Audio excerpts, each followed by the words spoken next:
Yo, what is good, everybody? It's your boy Golden Falls, Golden What If, whatever you want to call me, and I'm back. This is gonna be a bit of a shorter finale, probably. If you guys can hear something in my background, that is actually my my AC unit.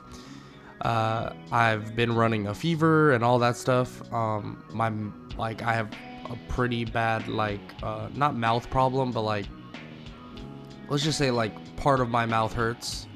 So it's like a little bit harder to talk right now, and I tested positive for COVID, so that's where I've been for the last couple of days, and why I haven't been able to record. It's literally been like 4 days of not recording anything or anything like that, really. I just want to say that really quickly, and yeah, we're here for What If Deku had life energy manipulation. And as always, if you enjoy, make sure to leave a like, a sub, and a comment down below, all that good stuff. And check all the links in the description, and let's just get right back into it. Izuku Midoriya. He's been more or less scouting out anything he can possibly find, anything that he could possibly use. He begins to believe that all of these souls, these lives, everything he's done so far, it all matters to a larger portion and a larger extent than anybody could possibly believe. Izuku believes that every soul that he's taken from every single villain, every single person, it will always matter. He allowed All For One to be captured. He gave All Might the strength to basically bring All For One down, and maybe All Might can now, defeat villain after villain at least a little bit longer. Izuku can assume that even with his injury and the loss of One For All, obviously the loss of a quirk that he would definitely notice eventually because of his lack of life energy, Izuku would know that there would be limits to All Might after maybe a year. But nonetheless, we would get a pretty strong All Might in the time being. Izuku would continue on with his agenda though, and that was hunting down the League of Villains. He believed that the only real way to hunt down the League of Villains would be to draw them out. He would need to somehow find out where they are and when they're doing certain things, and eventually, that's exactly what would show up. Izuku would find that, let's just say, a little training or testing would be going on. It seems that Shigaraki is trying to get powerful, and when I mean powerful, I mean powerful. Shigaraki is currently being tested in the act of basically using multiple quirks, or at least going to be experimented on. So how are they going to get tested? Well, with a giant monster by the name of Gigantomachia.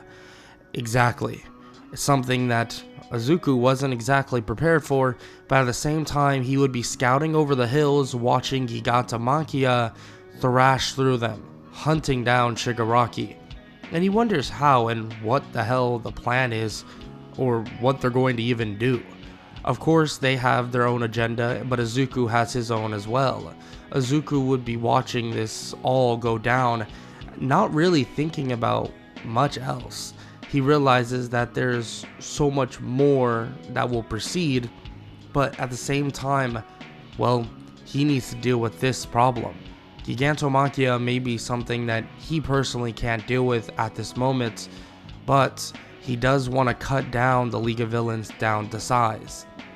Just as night would fall and everybody would hide and everybody would scatter, he begins to wander around, creeping by villain after villain. People that are there, Splinter, Dobby, Toga, everybody there begins to go radio silent. Of course, Shigaraki wonders why, but Izuku is currently in the vicinity, taking out one by one by one. He knows exactly how to get around and knows exactly how to cloak himself, and this was his only goal. His only goal was to take them out, make sure that, they didn't have a life to even go back to. Izuku wanted to make sure that these villains were punished promptly. Izuku would wait and abide his time, but eventually someone would get a sniff of him. Gigantomachia would find Izuku, grabbing onto him and tossing him extremely far. Izuku recovering slightly, but immediately Gigantomachia is back basically putting Izuku on the back foot. With most of the League of Villains completely, dead, with Gigantomachia and Shigaraki still alive, and seemingly Shigaraki agreeing on a temporary truce with Gigantomachia, it seems like this won't be going exactly amazingly well. But Izuku knows what he's doing. He's made some, you call them, preparations. Izuku begins to think that maybe it's time to get the heroes involved, and that would be exactly true. Izuku gave the best setup.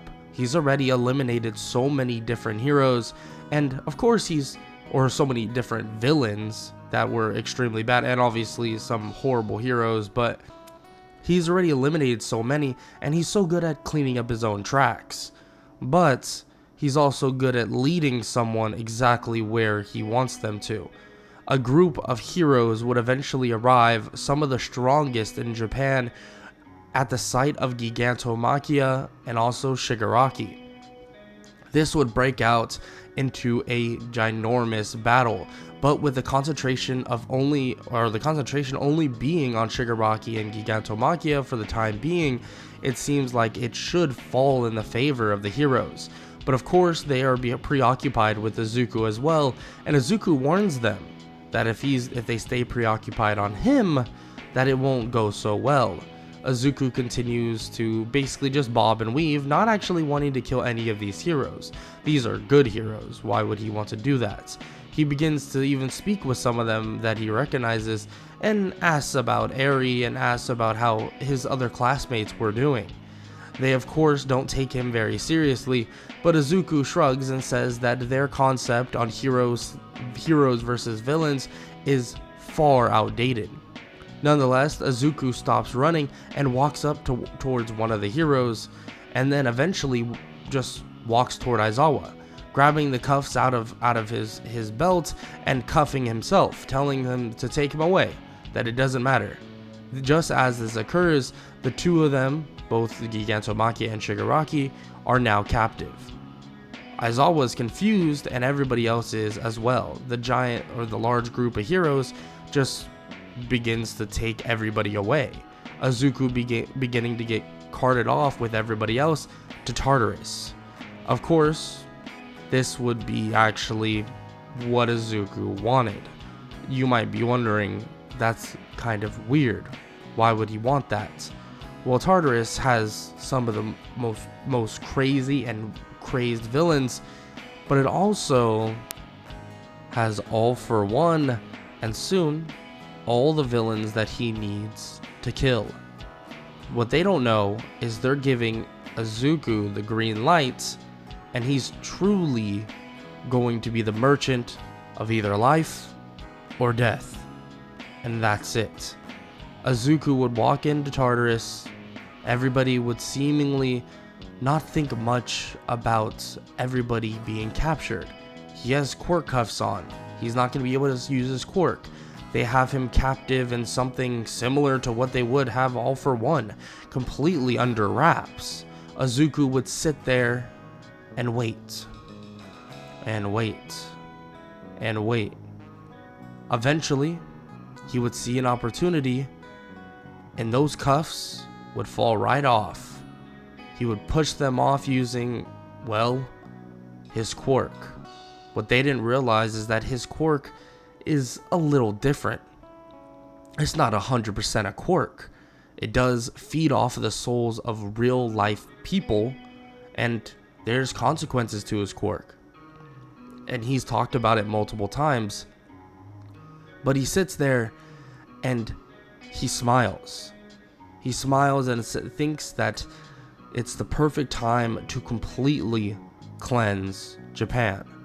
Just as he thinks this, he steps on the ground, his left foot tapping one time as this ring appears around Tartarus. a bunch of alarms begin to blare and a bubble begins to form around it. Just as this bubble closes, nobody's able to leave, and in a matter of seconds, coughs begin to be heard. Fainting, people crashing onto the ground, heartbeats stop. Everybody around him begins to drop, but more specifically, everybody and everyone that has been an irredeemable villain. Izuku has exterminated Tartarus and absorbs every last soul within himself. After doing this, his strength is immense. He blasts out the top of Tartarus itself and stands on the roof as police, heroes, everything, every single person. Izuku stands over and nods toward the heroes, thinking that he has a choice. He can choose life, or he could choose death. But frankly, he has done what he wanted to do. He has done exactly what at least he wanted to do for Japan. And now he can rest easy knowing that Japan will feel no pain. Immediately, Izuku's souls begin to be released at a rapid rate. It seems like these souls start going to hospitals and basically small homes in the poverty. It seems like every one of these souls is going to people either extremely sick or terminally ill, anything you could think of. Every life, every 100 years that Izuku had extra now disappears. Every single one. His aura that was so immense, that was so strong, begins to fade away so quickly. In a matter of seconds, Izuku would be looking off the edge, basically looking at the heroes, but when he stepped off that edge, plummeting down toward him, when he landed on the ground, he poofed into nothingness. Everybody questioned if that was his power, if he did that, if he's really still alive, if he got away. Nobody really knew, but for some reason, many people can feel, and the people that knew him, even for a short amount of time, could tell that this was no tactical retreat.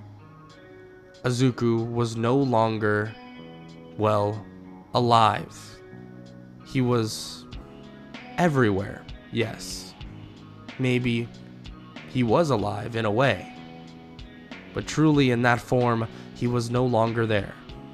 He was just basically giving away every last soul, every last gift, he would think, to the people that needed it most. Because at heart, Izuku knew what it meant to be a hero, but at the same time, the guidance was what he lacked when he was younger.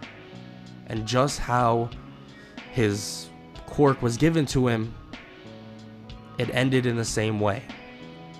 Him stepping off that roof, getting his quirk, was one of the best things that could have happened to him, allowing him to do something he never thought he could.